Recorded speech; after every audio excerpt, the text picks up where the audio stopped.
Good evening. Tonight we embark on a journey, a voyage through time and power to understand a word as old as history itself: oligarchy. This exploration delves into the concept of oligarchy, tracing its origins from the classical definition of rule by the few, as described in the Encyclopedia Britannica, to its historical manifestations in city-states like Sparta and Venice.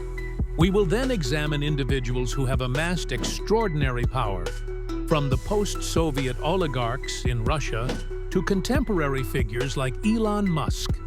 We discuss the stronghold of oligarchy in nations like Russia and China, and concludes with evidence suggesting that the United States today operates as a functional oligarchy. An oligarchy is, quite simply, government by the few, where authority lingers in the hands of a small, often privileged segment of society.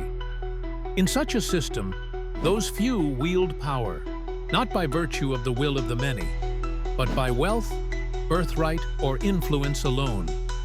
Cast your minds back to ancient Greece, Sparta to be exact, a land ruled not by kings or by the masses, but by a council of elders and two kings, an arrangement that leaned decidedly oligarchic.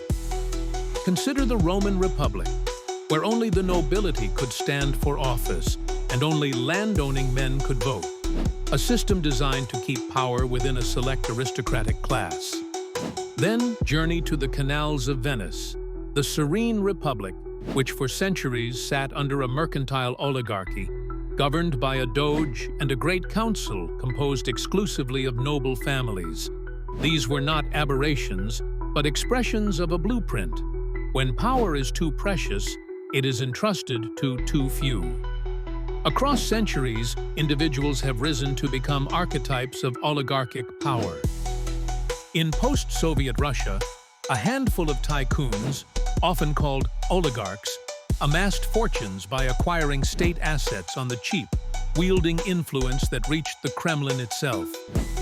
Closer to our age, names like Elon Musk echo in boardrooms and campaign offices alike, as he reshapes industries and politics with fortunes that eclipse the GDP of small nations. These figures remind us that oligarchs need not don crowns. Their sovereignty lies in coffers and connections. Today, scholars often point to nations like Russia and China when they speak of oligarchy in the modern world. In Russia, the entanglement of wealth and state power has morphed into an oligarchic system where a few families dominate energy, media, and politics. In China, though the Communist Party professes rule by the many, real authority rests with a select leadership elite, some of whom trace their lineage to revolutionaries, others who rode the wave of economic liberalization. These are oligarchies not by accident, but by design, crafting structures that funnel influence upward, away from popular control. And now to a question that stirs both pride and concern. Is the United States, the land of democracy, truly governed by its people or by its wealthy few?